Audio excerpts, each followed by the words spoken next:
Hello world, I know it's been some time coming, but welcome to episode 2 of Ask Cossy, the only show on the internet where you ask me questions and yeah, usually I answer them.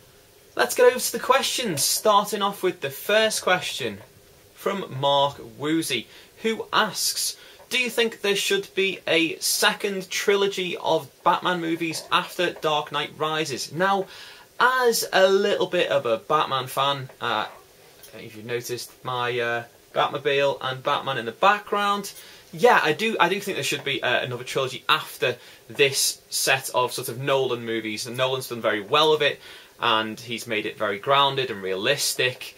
And there's still a lot of depth in the universe that could be covered in at least another 3, another 6, another 9. I mean, these movies could go on forever if they're done right. If you're looking for inspiration from the comic books, then we're still in the early days of Batman.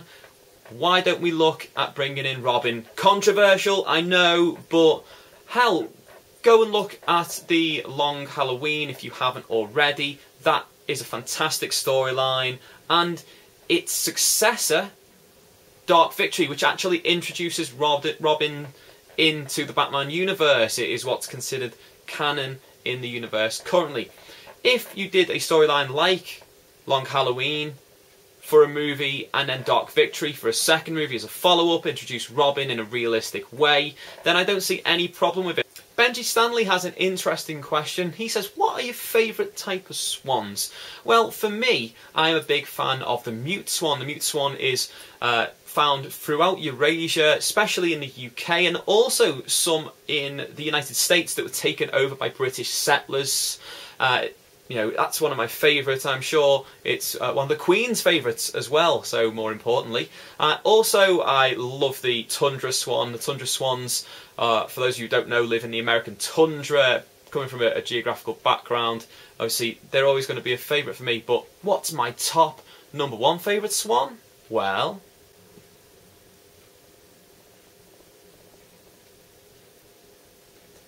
that's my number 1 swan. A question here from Dan Galvin, who says, do you think that the UK government should invest more money in the UK film industry and support projects from amateur filmmakers and online?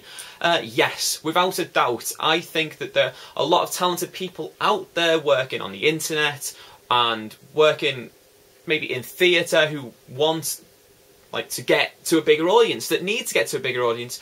And the problem is that the government does not support those people. I mean, there's probably hundreds of people who have got brilliant ideas that aren't being picked up. It seems only things getting picked up are like British gangster movies, obviously, and yeah, that's pretty much it for most of the time, and it's a real shame. There's some very talented people that might be, you know, working on a play or working on a sitcom about 2 guys and a dragon who can turn into a human. You know, those kinds of things need to be shown to the masses. Come on, guys. Gareth Morris asks, what's your favourite font or typeface? Well, obviously it's the same as everyone else's, because everyone loves Comic Sans, right?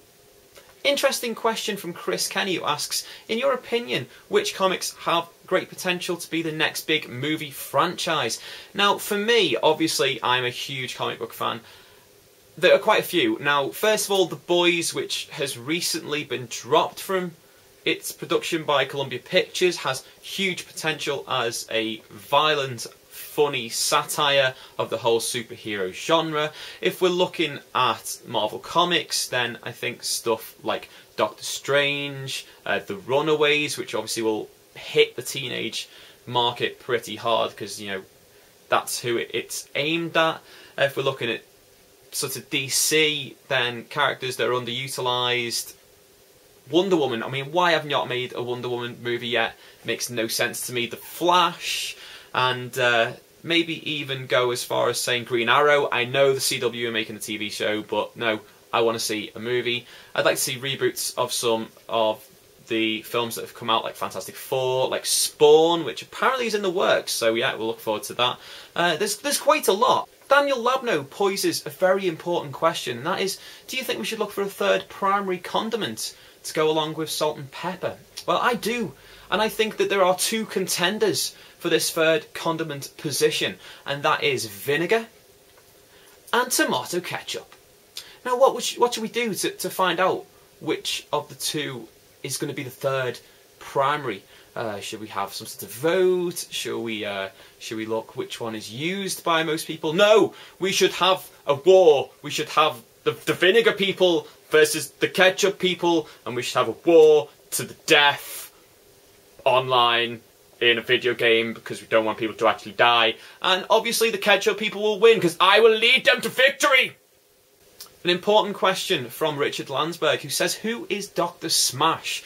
Now, Dr. Smash is a prophet. He is the main person involved in the religion of Smashology, a small religion that was formed in Bulgaria during the summer of 2011.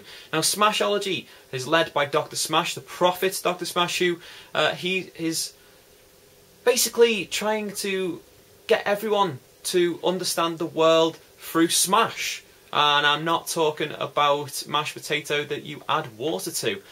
Now, he is basically spending his entire life and his entire life's work stopping the evil that is Captain Cockblock, and through Smashology he teaches the ways that you do this, and basically that we should always love but at the same time despise our friends who are tainted by the Cockblock demons in our lives, and they can be numerous. We should always remember the Smash prayer and the numerous songs that we should sing that shows our love for Dr. Smash. So those of you out there, come join Smashology. It's boom boom smashing. Okay, a question now from Abba My Man, who goes on to state that he's a big fan of Batman movies, but he wants to know where to start off with the comics. Now, I've already mentioned in the past things like Long Halloween, Dark Victory, great storylines very early on in Batman's career. The one place you should always start, very much like the films, is at the very beginning, and that is this comic book right here. It is called Batman Year One. Most libraries have a copy of this. It is a huge storyline. It is what Nolan read to get his idea of where the mythos came from when he was doing Batman Begins. If you are a little bit further on in the storylines of Batman, you want to learn a bit more of the recent stuff, then I would start with the Grant Morrison stuff. Grant Morrison is a fantastic Scottish comic book writer. If you want to look at some of the 90s stuff, introducing characters that you might see in movies like Bane, then the Nightfall series of graphic novels. There's 3 books. It was a very long storyline. Is worth a read. It's one of my favourite stories from Batman during the 90s. And maybe even pick up some of the JLA stuff where he was prominent, like Tower of Babel. And even go as far as reading A Return of Bruce Wayne. If you read Final Crisis, I do say you should read Final Crisis first. So there's lots of stuff. Main ones, you want to get into Batman comics, read Year One, Long Halloween, Dark Victory. That will give you a basis about the universe, some of the characters in that universe, and then, you know, pitch in wherever you feel comfortable. Okay, thanks guys for watching this episode of Ask Cossy. If you liked this, then, you know, down there's a like button. You click on that and you let me know you liked it. If you want to follow me on Twitter, on Facebook, on Tumblr, then down in the description box down there, you click that open, there's links to them, find out what's going on in the world of me, this channel, and everything else. You know how it goes. Maybe you want to share this video with all your friends, then, you know, use the interwebs, use your Google Pluses and your Facebooks and your emails and everything else that you can use. Favourite as well. Subscribe to this channel if you haven't. There's a subscribe button obviously above the video, but you know, you can click on this ugly mug right here and then you get to subscribe to the channel also. Check out my channel, see what videos have been going up, and I can't wait for your questions for the next episode of Ask Cossy.